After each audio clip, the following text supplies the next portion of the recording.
Amados, gracia y paz. El pastor Pedro Saavedra les saluda.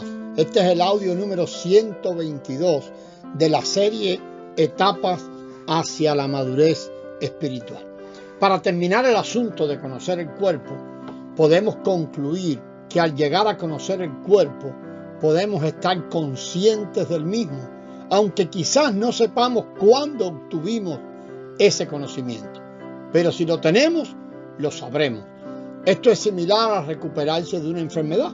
El tiempo exacto de la recuperación es difícil de determinar, pero sí podemos saber que nos hemos recuperado, porque aún en la apariencia y en cómo nos sentimos somos diferentes. De la misma manera, en todo verdadero conocimiento espiritual, es difícil decir con precisión en qué día, en qué hora, en qué minuto tuvimos acceso, pero las repercusiones se pueden discernir claramente.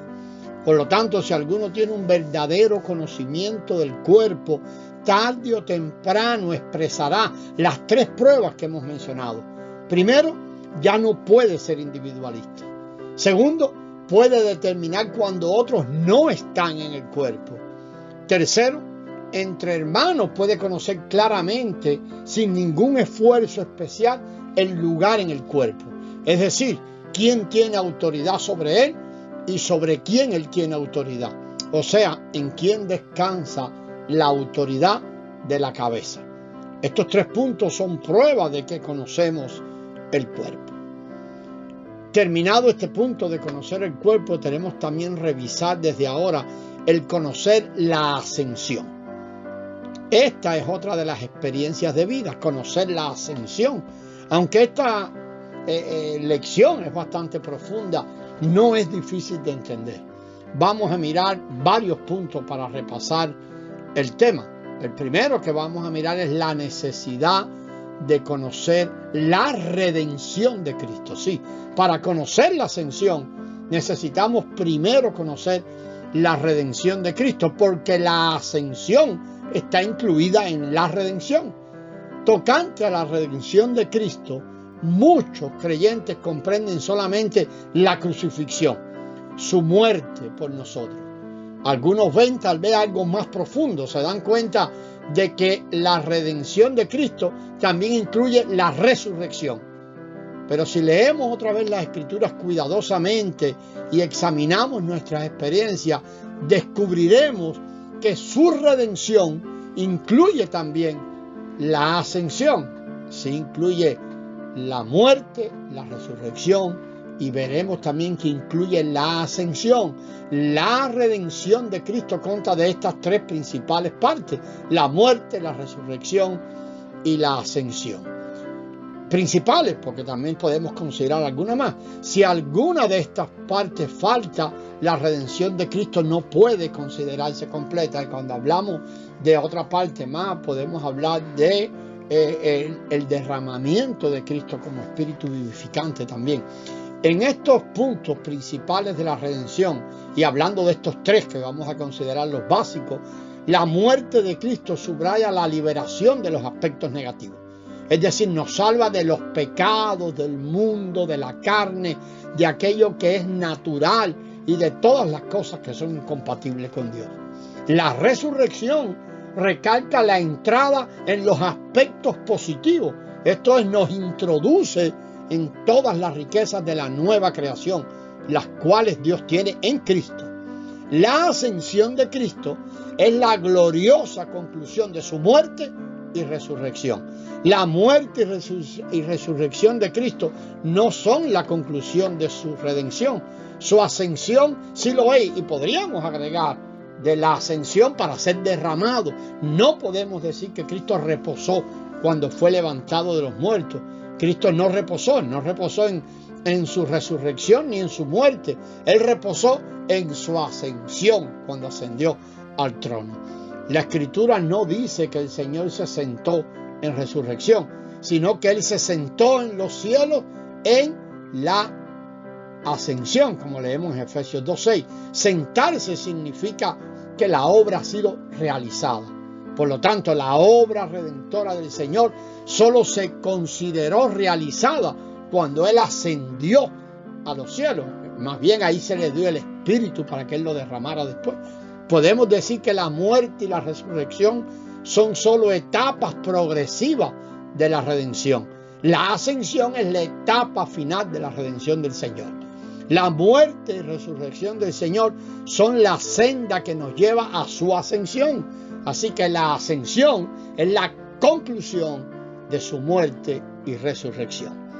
Ya que la ascensión del Señor es la conclusión de su muerte y resurrección, estos tres pasos están íntimamente relacionados, como está relacionado el derramamiento del Espíritu Santo como Espíritu vivificante con la ascensión. Cuando el Señor se levantó de la muerte y entró en la resurrección, Él ya había llegado a la esfera celestial. Inmediatamente después de la muerte y la resurrección está la ascensión. Mire, en el cristianismo hay muchas veces un entendimiento que podemos decir no está completo o incorrecto, de que Cristo ascendió 40 días después de su resurrección. Estamos pensando que la mirada en cuanto a la ascensión está puesta en lo que sucedió allí narrado en Hechos 2, antes del día de Pentecostés. En realidad, en la mañana de la resurrección, el Señor ascendió a los cielos. Recordemos esto. Esa mañana el Señor se le apareció a María Magdalena y le dijo: no me toques, porque aún no he ascendido, no he subido a mi Padre. Y pasó a decir: subo a mi Padre, en Juan 20:17. En la noche de ese mismo día, el Señor se apareció otra vez a sus discípulos y dijo: tocad, palpad, ved. Lucas 24:39. Para entonces el Señor podía dejar que los hombres lo tocaran. Y esto revela que antes de este momento ya Él había ascendido a los cielos y le había ofrecido a Dios la frescura de su resurrección. Por lo tanto, antes de su ascensión, ante los ojos de sus discípulos, 40 días después, Él podía decir: toda autoridad me ha sido dada en el cielo y en la tierra. No había sucedido la ascensión de Hechos 2, pero ya le fue dada toda la autoridad. Le fue dada cuando ascendió la primera vez. Esta autoridad se la dio Dios cuando Él ascendió a los cielos la mañana de la resurrección. De este modo vemos que la muerte y resurrección de Cristo están unidas con su ascensión. No pueden ser separadas. Concluir el grado escolar, pensando en la escuela, cuando vamos a la escuela, no puede ser separado de la graduación. Cuando uno termina sus estudios, la graduación es algo que viene ahí junto. Igualmente, cuando el Señor fue levantado de la muerte, Él ascendió. En la ascensión, Él trajo a los cielos todo lo que había logrado por medio de su muerte y resurrección. Él trajo el fruto de toda su obra redentora a la esfera celestial. Así que hoy el Señor, en la posición de ascensión, aplica la eficacia de su redención al hombre. Indudablemente, el perdón de pecados que el Señor nos da está basado en la sangre que Él derramó en la cruz. Pero si Él no hubiese ascendido a los cielos, no podía aplicar su muerte ni su sangre. Él llevó a cabo la redención en la cruz, pero en su ascensión es que aplica su redención. En la posición de ascensión, Él da al hombre la salvación. En términos más claros, toda la gracia redentora experimentada por la iglesia, desde recibir el perdón de pecado hasta experimentar la ascensión y obtener los dones, está siendo aplicada de una manera práctica por el Señor Jesús en ascensión. Por esto, la ascensión en la redención de Cristo ocupa un lugar muy importante. Todo lo que Cristo ha logrado a través de su muerte y resurrección está incluido en la ascensión para aplicarse. Es ahora el producto de participar de esa vida resucitada creciente. Es una vida resucitada que se nos ha dado para crecer, para mostrarse creciendo en ascensión. Sin la ascensión, nada de lo que está en la salvación de Cristo puede ser aplicado a nosotros de una forma práctica. Vamos a ver también la necesidad de conocer la posición de nuestra salvación. Pero eso será ya, amados, en el próximo audio. La gracia del Señor sea con vosotros.